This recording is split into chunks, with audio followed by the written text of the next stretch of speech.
I thank you for permitting me to take part in this, please, in this very important discussion on the Tribhuvan University Bill. Madam, I understand that this university is named after one of the pioneers of our cooperative movement, Tribhuvan Das Patelji. Madam, his name has much relevance. When I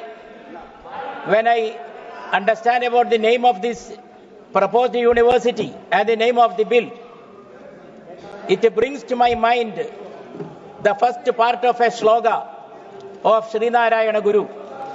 Srinarayana Guru had said, Tribhuvana Seema Kadannu Tingi Vingum, Tribudi Mudinju Telinjidunna Deepam. Narayana Guru meant and envisaged that knowledge should cross the limits of the Tribhuvan. Madam, I do remember the pioneering efforts of Dr. Varghese Kurian, with whom, Madam, I was fortunate to have personal close relationship.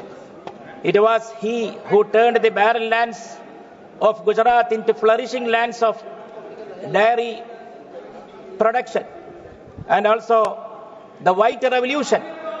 Dr. Varghese Kurian was responsible for the White Revolution, which led to the transformation of India's rural economy.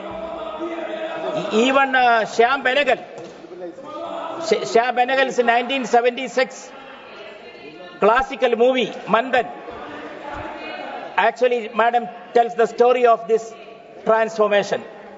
That is the essence of the cooperative movement. Madam, I take this opportunity to pay my tributes to Dr. Varghese Kurian, whose efforts are embodied in the Institute of Rural Management, Anand, IRMA, which is now poised to become a university.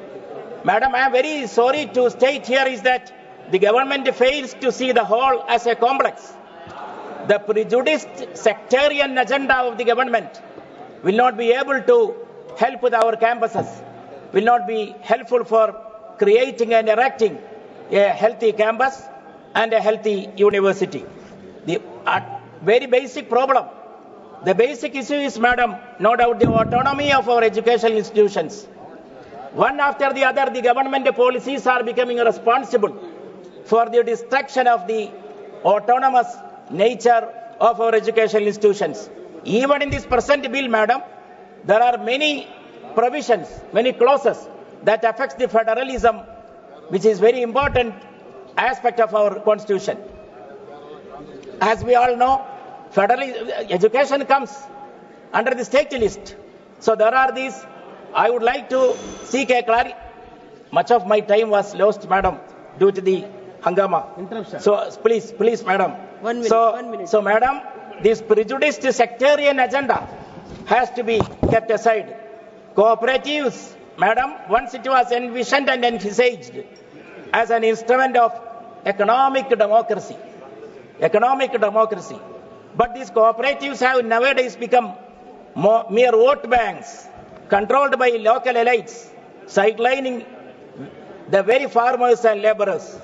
So very important aim must be, Madam, the empowerment of the rural population. One of the noteworthy features of the present cooperatives is their non-inclusive character. So I request the government, what steps, I seek a clarification, what steps the government is going to introduce to ensure the pluralistic and the inclusive nature of the educational institutions and universities.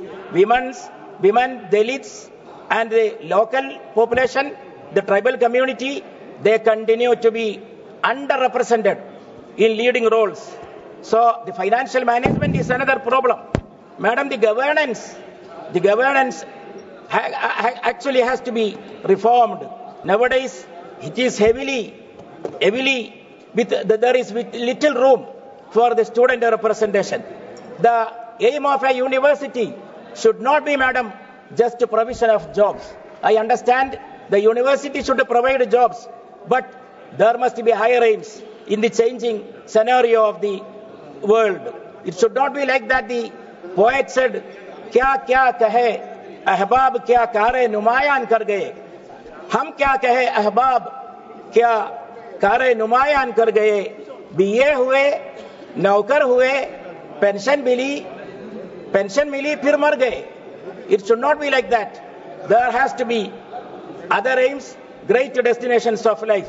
The significant aspect has to be, madam, this bill barely scratches the surface of the deeper crisis of afflicting the cooperative sector. So I request the government to bring changes and take urgent steps to ensure the autonomous nature of our universities and the inclusive and pluralistic nature of the system of education. Thank you, ma'am.